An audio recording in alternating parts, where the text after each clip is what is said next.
सभी श्रोताओं को मेरा नमस्कार। आज हम सावन मास में पड़ने वाले मंगला गौरी व्रत की कथा सुनेंगे। सावन का महीना भगवान शिव को समर्पित है और सावन का मंगलवार का व्रत माता पार्वती को। सावन के मंगलवार को मंगला गौरी की पूजा अर्चना की जाती है। मान्यताओं के अनुसार इस दिन व्रत रखने से मनोकामना जल्द पूर्ण हो जाती है। सुहागिन महिलाएं अगर इस व्रत को रखती हैं तो उन्हें अखंड सौभाग्यवती होने का वरदान प्राप्त होता है।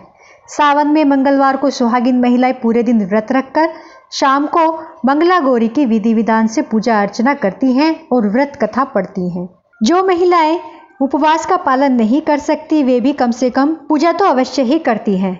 इस कथा को सुनने के बाद विवाहित महिलाएं अपनी सास तथा नंद को 16 लड्डू देती हैं। इसके बाद वे ही यही प्रसाद ब्राह्मण को भी देती हैं। इस विधि को पूरा करने के बाद व्रती 16 बाती वाले दिए से देवी की आरती करती हैं। व्रत के दूसरे दिन बुधवार को देवी मंगला गौरी की प्रतिमा को नदी या पोखर में विसर्जित कर दिया जाता है। अंत में मां गौरी के सामने हाथ जोड़कर अपने समस्त अपराधों के लिए एवं पूजा में हुई भूल चूक के लिए क्षमा प्रार्थना करें। इस व्रत और पूजा को परिवार की खुशी के लिए लगातार 5 वर्षों तक किया जाता है। अतः शास्त्रों के अनुसार यह है मंगला गौरी व्रत नियमों के अनुसार करने से प्रत्येक मनुष्य विवाहिता के वैवाहिक जीवन में सुख की बढ़ोतरी होती है। पुत्र पौत्र आदि भी अपना जीवन सुखपूर्वक गुजारते हैं। ऐसी इस व्रत की महिमा है। तो शुरू करते हैं मंगला गौरी व्रत की कथा। एक समय की बात है, एक शहर में धर्मपाल नाम का एक व्यापारी रहता था।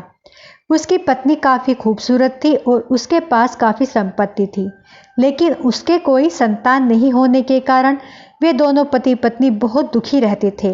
दोनों ही महादेव और माता पार्वती की बहुत श्रद्धा से पूजा अर्चना किया करते थे।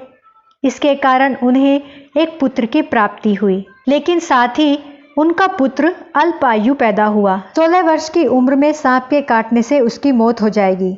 संयोग से उसकी शादी 16 वर्ष से पहले ही एक युवती से हो गई, जिसकी माता मंगला गौरी व्रत किया करती थी। परिणाम स्वरूप उसने अपनी पुत्री के लिए एक ऐसे सुखी जीवन का आशीर्वाद प्राप्त किया था मंगला गौरी माता से, जिसके कारण वह कभी विधवा न हो सकती थी। अतः अपनी माता के इस व्रत के प्रताप से धर्मपाल की बहू को अखंड सौभाग्य की प्राप्ति हुई। विवाह के पश्चात वह कन्या भी मंगला गौरी व्रत करने लगी। इसी वजह से धर्मपाल के पुत्री ने 100 साल की लंबी आयु प्राप्त की। तभी से ही मंगला गौरी व्रत की शुरुआत मानी जाती है। इस कारण से सभी नवविवाहित महिलाएं इस पूजा को करती हैं तथा गौरी व्रत का पालन करती हैं और अपने लिए एक लंबी सुखी तथा स्थायी वैवाहिक जीवन की कामना करती हैं। तो बोलो मंगला गौरी की जय।